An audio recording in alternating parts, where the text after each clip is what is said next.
जहाँ अक्षरा एक तरफ अपने मायके जाने की तैयारी कर रही होती है, लेकिन नैतिक नहीं चाहता है कि अक्षरा अपने मायके जाए। उसके बाद वो अपनी माँ से ये भी कहता है कि माँ, अगर अक्षरा जी चली जाएँगी, तो आप अकेली हो जाएँगी, भाभी माँ भी नहीं है आपके साथ। तो फिर वो गायत्री कहती है कि जो पहली तीज होती है, वो लड़की अपने मायके में ही मनाती हैं। लेकिन नैतिक कहता है कि अगर अक्षरा जी चले जाएँगे, तो उनके रीति-रिवाज कौन सिखाएगा यहाँ के। गायत्री कहती है कि रीति-रिवाज का क्या है, धीरे-धीरे सीख जाएगी, और वैसे भी जो पहली तीज होती है, वो मायके में ही मनाई जाती है।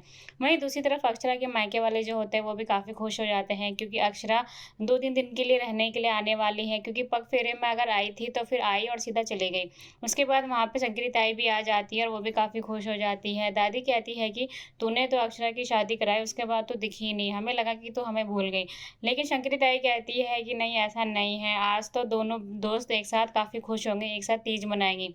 वहीं दूसरी तरफ जो शौर्य होता है वो अक्षरा को लेने के लिए जाता है। जब शौर्य वहाँ जाता है तो बातों-बातों में ये पता चलता है कि वर्षा भी जो है वो अपने मायके नहीं गई है। ये सुन के अक्षरा को लगता है कि जब वो अपने मायके नहीं गई तो मैं भी क्यों जाऊँ, और वो ये सोचती है कि हो सकता है कि माँ यहाँ अकेली होगी, वहाँ माँ के साथ तो बहुत सारे लोग हैं, वर्षा है, चाची है, दादी है, लेकिन यहाँ उसकी सास के साथ कोई नहीं है। उसके बाद अक्षरा फैसला लेती है कि वो तीज जो है अपनी पहली वो यहीं मनाएगी।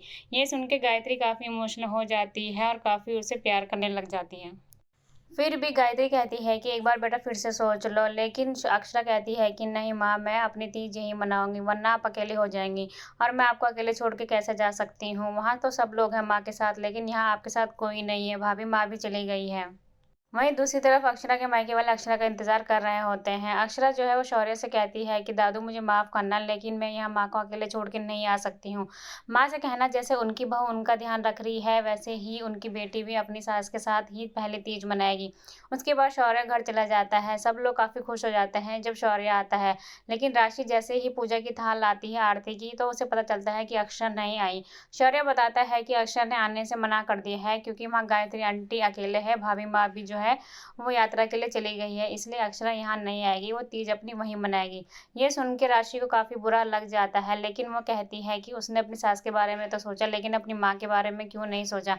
इतना कह के राशि जो है अपने कमरे में चली जाती है। उसके बाद अक्षरा जो होती है वो काफ़ी परेशान भी होती है कि वो अपने मायके नहीं जा पाई है, लेकिन वो फिर उसके बाद शौर्य को फ़ोन करती है और वो कहती है कि उसे अपनी माँ से बात करनी है। लेकिन शौर्य कहता है कि माँ थोड़ी परेशान है, क्योंकि तूने मना कर दिया था आने से, थोड़ी देर में ठीक हो जाएँगी तो फिर बात कर लेना। अक्षरा को ऐसे परेशान देख के नैतिक भी उसके पास आता है और उसको समझाने की कोशिश करता है।